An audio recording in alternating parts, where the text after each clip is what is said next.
My name's Alexander Yulish. We are in Millbrook, New York, and we're in my home. And it is a crisp, beautifully radiant day outside. One of the beautiful ones we've had because it's been so cold and dreary, which is amazing too at times. This is a 1920s trapper cabin where this is where they would go hunting. And it was a hunting lodge, just a small hunting lodge. And it still has all that history. Sometimes you just feel you're completely away from everybody and everything. And my studio is 50 feet from the house, up a little hill.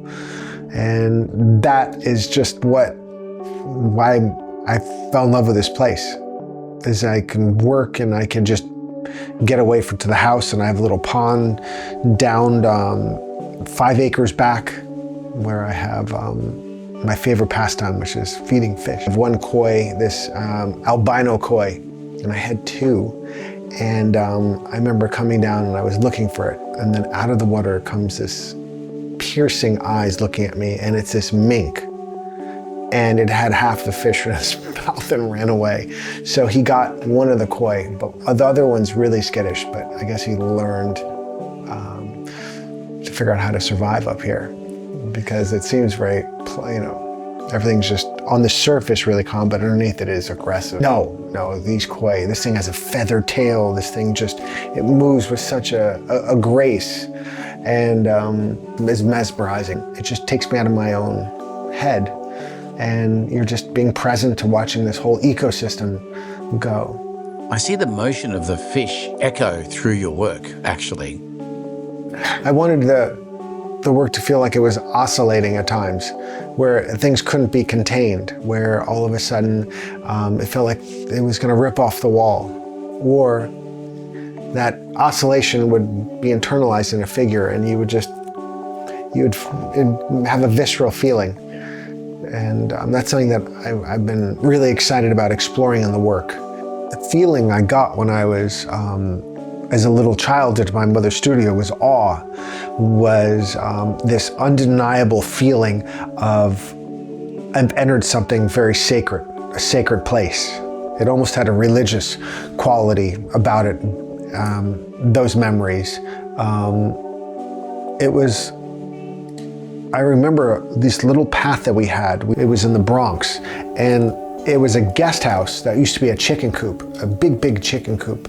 And it was run down from the outside, but inside was this beautiful white, it almost looked like a gallery inside. And so she would have these huge 12-foot paintings that she would be working on. And being a little child and seeing these things, these magnificent, majestic things on the wall,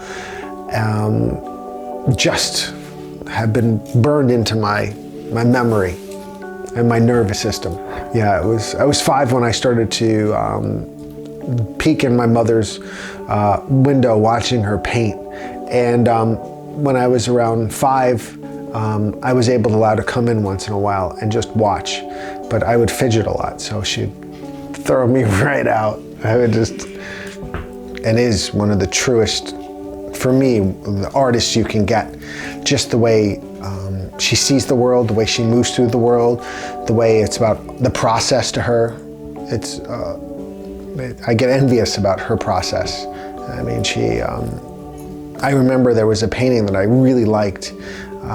This was later on, and I was like, I'd love to have that work. And it was profoundly powerful it just ripped my heart. And I remember just simply said, I'd love that painting. She said, I painted over it. And I remember I was like, why would you paint over it? It was perfect. She goes, it's not about the painting, it's about the process. And it took me a long time to understand that, to be able to realize that it is a process, and the result is so fleeting, even though you have a mirror of it. But there was a freedom that she had in that was just burned into my mind. But she did teach me all the fundamentals, and she did tell me you need to let it all go. Fundamentals are so just simply you need them. You need to be able to have them as tools in your arsenal to be able to create the way you want to be able to create. She taught me how to draw, which was one of the most fundamentals, and she's so good. And I remember she was like, you need to know the fundamentals and then let it all go, throw it all away and find your own voice. And I think that's so relevant in life too. You know, we work, or I work so hard on trying to hold something together, whether it's an emotion, whether it's a relationship, whether it's just being alive. But when I get into the studio, I'm forced to confront the fact that you have to let it go, and something magical will happen. I like going in completely flatlined and then discovering how many layers away am I from down or up or sideways, all this thing, and I discover it when I'm in the studio. Are there things that I see in my work that is a direct influence from her work? I think the visceral feeling of our work has it's intertwined, and I think on a human level, which inevitably goes into the work, I feel like our nervous systems are intertwined. I mean, her DNA, like it's imprinted everywhere. All those times I watched her in the studio work with color, the balancing that she would do, it just got imprinted into the way I see, the way I put together paintings. I have my own alphabet. You know, the way I see everything is hopefully a lot different from hers. You can sense some sort of connection, but not identical. Is there a direct line emotionally in both of our works that translate? There's a ferocity that is in her work that is so visceral.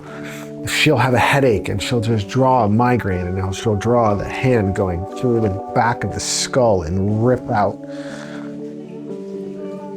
And I feel like that ferocity is in my work in a different way. And that was something that was unbelievable to watch, the way she saw the world in her work. And I feel like the through line is just try to be as honest, and work will follow. Just be as honest as you can in that dialogue you're having with the paint.